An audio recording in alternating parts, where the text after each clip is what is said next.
What is up, ladies and gentlemen? Welcome back to another video. Thank you guys so much for joining me today as we talk about Gotham Knights, the brand new DC Comics video game that is among us coming next year in 2021, which is really not that far away. We're getting close. So I wanted to give you my thoughts on what I'm seeing as somebody that is definitely very plugged into the community.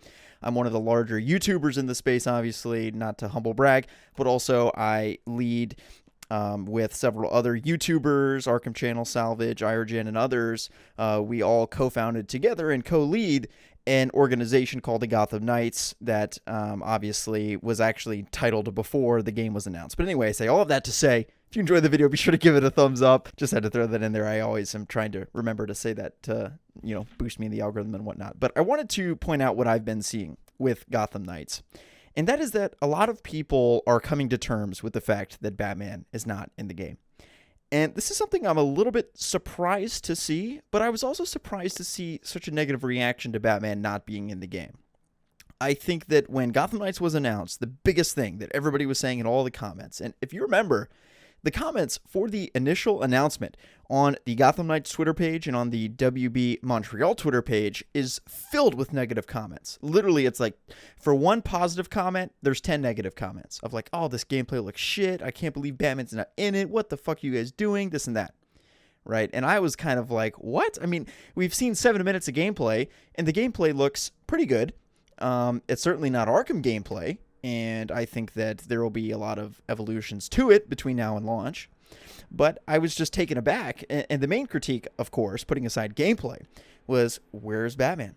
We wanted Batman. We wanted a Batman game, And I think that that is okay for people to think that. I am never going to be the person that is going to shit on your opinions or tell you that you're stupid for wanting Batman to be in Gotham Knights. Okay, that's not my place to do. I'm not the person that is going to turn comic book fandom and video game fandom into politics, which is exactly what the Snyder Cut people want to do. Now, I am pro Snyder Cut and I'm pro BVS, I'm pro Snyder and all this and that. But people on Twitter, if you look on Twitter, after I got mobbed, after Zack Snyder responded to my comments about his film and Batman killing and, mowing down people in BVS and whatnot, which I'm not a fan of, which is my opinion.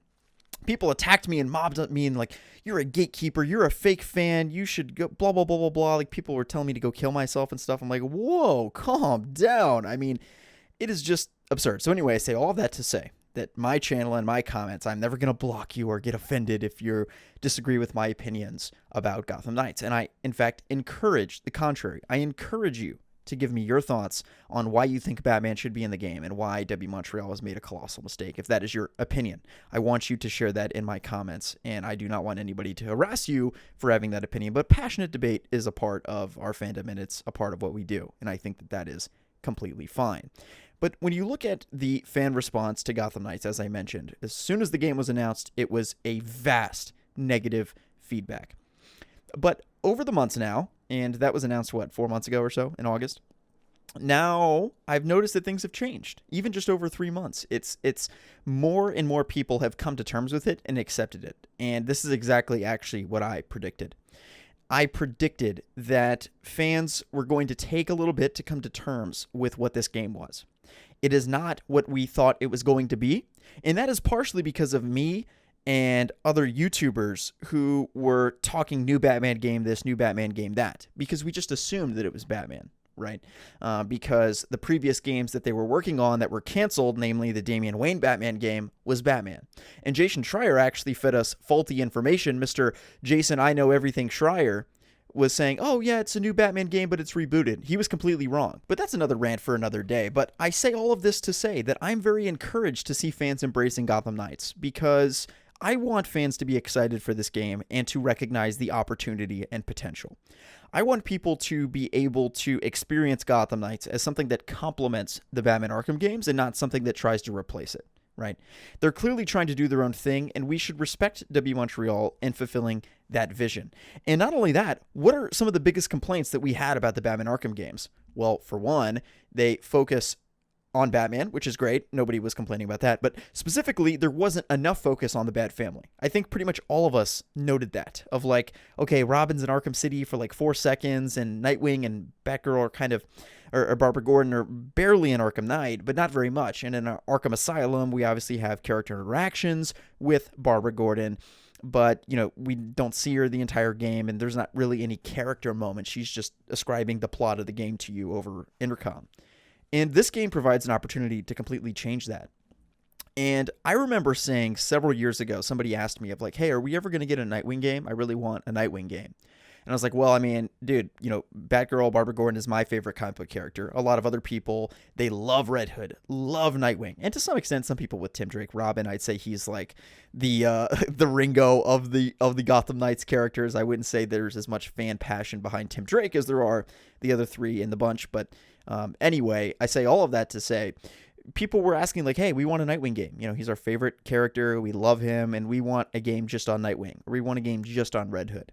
And I'm there with you. I would love to play a game just with Red Hood or Nightwing, or an Arkham-style Red Hood game. Are you kidding me? I mean, an Arkham-style Nightwing game, sign me up. But I remember saying to people back in the day, of like, that's never going to happen. It's never going to get made, because those characters are not popular enough. They're not popular enough to get their own game, and they can't compete with the marketing engine that is Batman. So anytime we're going to see a Batman game, or any DC game revolving Batman or the Bat family, it's going to be a Batman game first and foremost, and then the Bat family might complement him some more. And my hope was that, okay, Gotham Knights is coming out. Well, it's going to be a true Bat family game with Batman and Nightwing and Robin and Batgirl and whatnot. And it turns out that Batman is not a part of this game, at least not a part of the marketing of it, and we've been told that he's dead. And I think that there is some truth to the fact that if they include Batman, that would be a wise decision. Certainly, I would be lying to you if I said that, oh, Batman is actually in the game, he's revealed in the third act, and he's a big part of the plot with the Court of Owls, he's been abducted, blah, blah, blah, blah, blah. I'd be lying to you if I said that I would be upset, right? I don't think that I would be. I'd be like, oh, shit, okay, this game that I didn't think, this product that I didn't think was going to have Batman in it, one of my favorite comic characters, now has Batman in it. Okay, nobody would complain about that. I don't think any fans would be upset. So the risk reward of including Batman is in the odds of including him. If I'm W. Montreal and I'm making the risk analysis of including Batman versus not, I would certainly side with including him, because so many fans want to see him, and he would elevate the property a good bit in terms of fan interest. Even just imagine the fan rumblings leading up to the game coming out a week or two in advance of like, hey, rumor is Batman might actually be in the game. Or the game comes out and there are all these fans who are like, I'm not going to buy the game, Batman's not in it, I'm really just in it for Batman, blah, blah, blah. And then rumor hits of like, hey, by the way, Batman actually is in Gotham Knights. Not going to tell you how, but he is. And it's all connected and this and that. And I think a lot of people would be very interested to tune in and play the game for that reason alone. So for that reason, I think it's pretty smart to include him. Whether they will or not, I don't know. To me, it doesn't really matter. I think that if it is purely a Bat family game minus Batman, I would be okay with that. And I think that there is a lot of leg work that they can do to elevate these characters, right? Because in the Arkham games, if we combine the screen time of all of the Bat family characters in terms of actual character moments, now in Arkham Knight, we got some good stuff. We got the flashback scene with Barbara Gordon kind of chilling in her apartment before she's paralyzed by the Joker. We see a couple of other good moments, but nothing on the level of, say, Spider-Man PS4, right? With like flashback character moments and that type of thing. And Gotham Knights has the opportunity to actually put more of the spotlight on these characters, because for a lot of you out there, that you love these characters, but you haven't seen them a lot, and I know this personally as a Batgirl fan. I've read all the New 52 front and back, but Barbara Gordon, the first time she ever appeared in a comic book, in a solo, standalone comic book, was in 2011 with Gail Simone's New 52 Batgirl run. And now they've already gotten rid of Barbara Gordon as Batgirl, and they're replacing her, I think, with Stephanie Brown. I could be wrong. So, she had like 10 years in the comics and she's done, and she's probably not going to be Batgirl for quite a while more in a standalone book. And it's the same thing with Nightwing. I mean, his stuff is really weird. He got hit in the head with a rock and then became like a totally different person, and they changed his character in the New 52. That was really weird. And then they had the whole Agent Grayson stuff back in the New 52. Him getting hit in the head with the rock was in Rebirth. And I think that there are so many missteps with the characters in terms of the comics, in terms of being these small, insignificant side characters in a lot of episodes of the animated series and in the Batman Arkham games, and being non-existent in the movies. This provides a great opportunity to elevate the brand of these characters. And let's say Gotham Knights is successful. that Nightwing movie that they announced that has been in production hell for years, that will probably get made. That Batgirl movie that they announced years and years ago with Joss Whedon, and then Joss Whedon got canned and they just never hired a new director, that would get greenlit. We could theoretically also see the Bat Family elevated into the new trilogy being made by Matt Reeves. I'm quite disappointed to find out that the Bat Family is not even in the Matt Reeves Batman movie, and it seems that all of these directors are not particularly keen on including the Bat Family after the 1997 movie Disaster and Backlash. But I don't really understand why WB is so averse to including the characters, and that's why personally I'm very invested in the game performing well. I'm a commentator. I provide my analysis and thoughts and review and all of those types of things. I don't typically have a vested interest in any product performing well. With Gotham Knights, I legitimately do want it to sell well. I want this to be a success. I want this to be a hit for a number of reasons. One, we've literally waited for the game for a decade. I mean, approaching a decade. It will be 8 years between 2013, when Batman Arkham Origins came out, W Montreal's last game, to 2021. I'm not great at math, but that's 8 years. That is a long-ass time that we have waited for a new game from that studio. And let's not pretend like W Montreal doesn't have fans. I mean, Arkham Origins is beloved by so many people. There are so many people in my comments who particularly are in the late teens age. I would say between 16 and 18. I'm 23.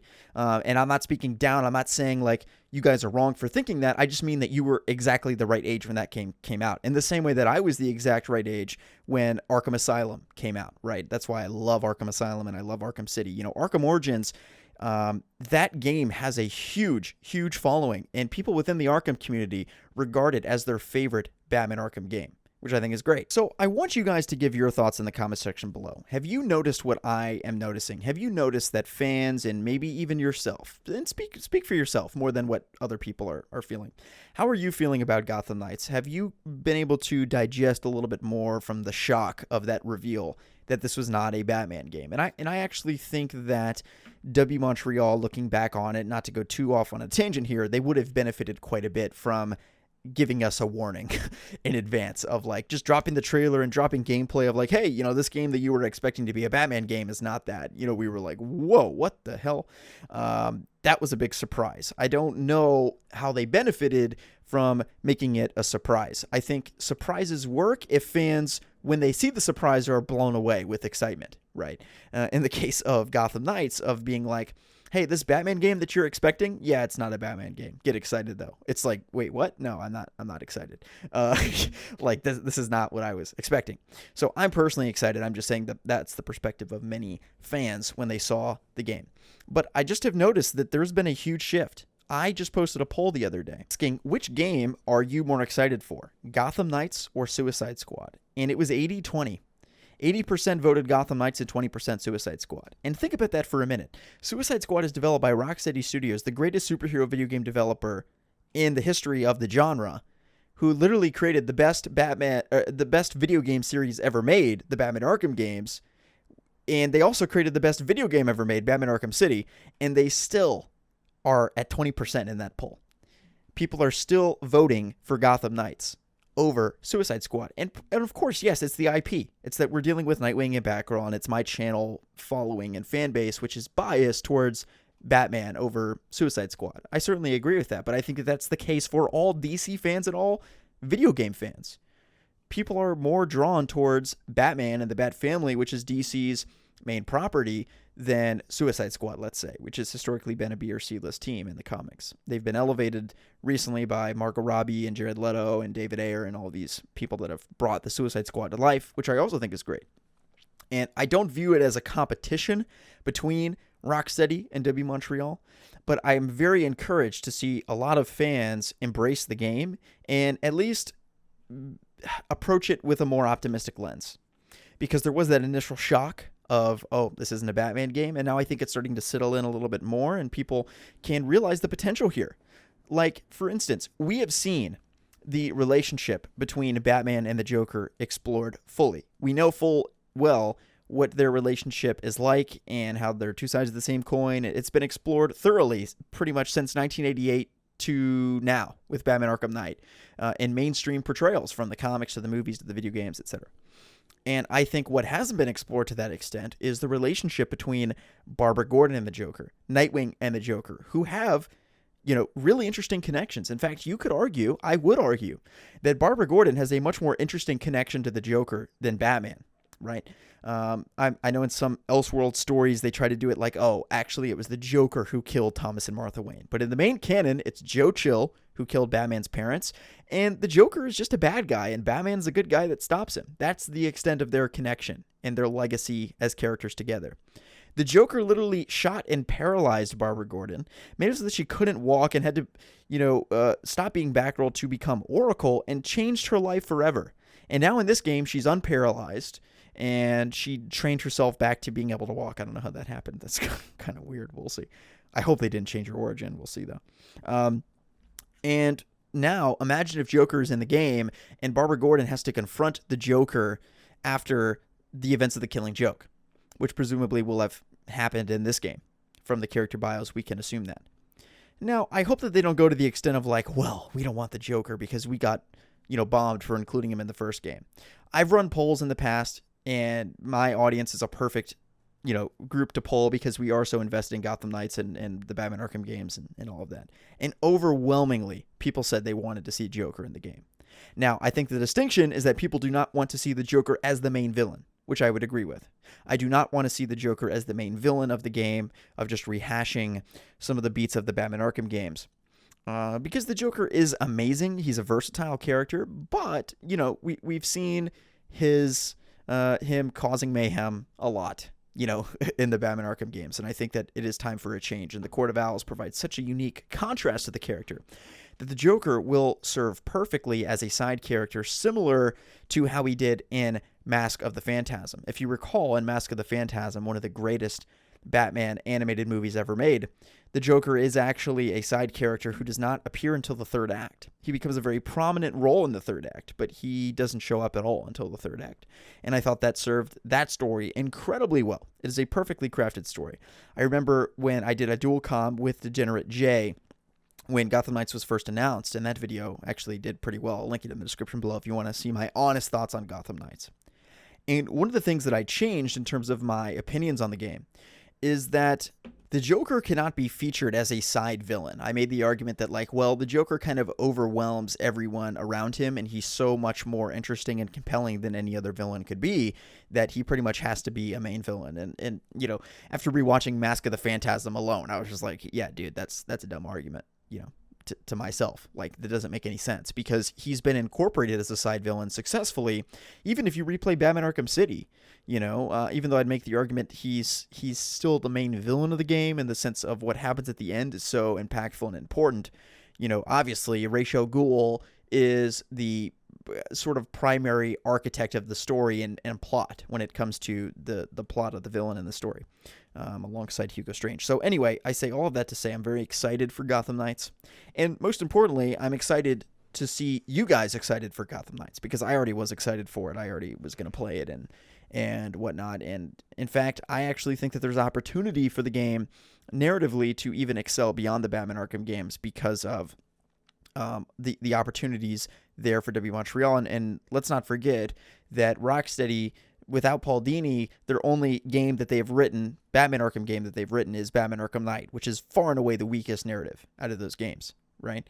And I think that W Montreal has an opportunity to really flex their narrative and storytelling muscles and really get a vibe for how they feel as a studio versus Rocksteady. Because in Batman Arkham Origins, they more or less just copy and pasted the gameplay model and made some small revisions, but it wasn't anything substantial. When it comes to this game, however, they're really building their own game from the ground up, both narratively and gameplay-wise, and I'm very excited to see that. So thank you guys so much for tuning in. I hope you enjoyed this video. If you did, be sure to give it a thumbs up, as I mentioned at the beginning. Subscribe, become a channel member. For only $5 a month, you get a members-only video every single Sunday. That video is coming out, obviously, every single week, so make sure you subscribe to that and become a member. It's only $5 a month. And shout out to all of my elite members who get a shout out at the end of every single one of my videos as well. Lots of exciting new content coming to the channel that I revealed on a stream last night. And if you missed that stream, then maybe I'll talk about it more in the next stream. But a lot of really exciting video content coming your way that I think you guys will enjoy. Thank you guys so much for tuning in. My name is Slickmoff. I'll see you guys in the next video. Peace out.